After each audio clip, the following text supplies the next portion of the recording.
At for today's video or ganap, dahil All Souls Day ngayong araw, ay pumunta kami sa sementeryo upang ipagsindi ng kandila ang mga namatay niyong mga feelings. Para dalawin at ipagsindi ng kandila ang mga namayapa nating mahal sa buhay.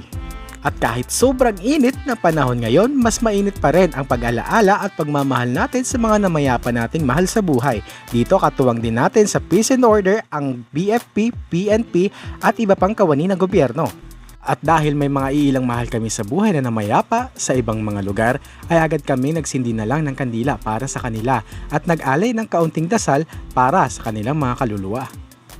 At sa papunta namin sa sementeryo ay may mga nakasabay kaming mga kakilala at kaibigan namin na to the point na nagkukulitan muna kami habang nagtatambay dito sa sementeryo. At habang nagkikwentuhan at nagkukulitan nga kami ay dito ko din na-realize at napagtanto na kahit anumang estado natin sa buhay ngayon, mapamahirap o mayaman, talagang dito tayo pupunta. At syempre, na-realize ko din na dapat mag-iwan ng magandang alaala para sa ating mga mahal sa buhay. At kahit gaanong yaman o kasikatan ang makakamtan natin dito sa mundong ito, ay tsak iiwanan pa rin natin ito at doon tayo haharap mismo sa Diyos na siyang may likha. Kaya mas piliin nating mabuhay ng masagana, mapayapa at syempre, laging tumulong sa kapwa at maging mabuti. Para kung tayo na mayapa na ay may maiiwan tayo magandang alaala na tsak tatatak sa mga mahal natin sa buhay.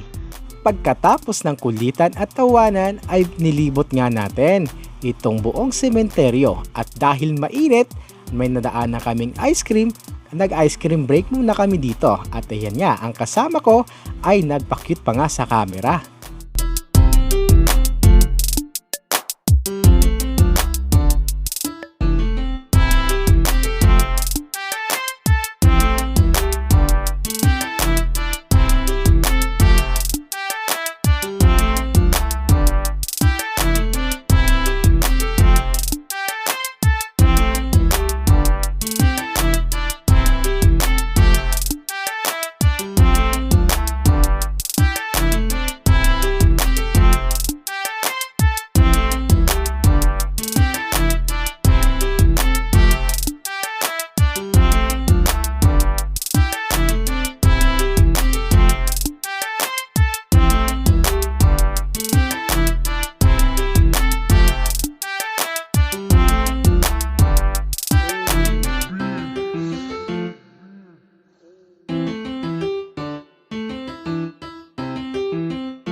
I know gold is not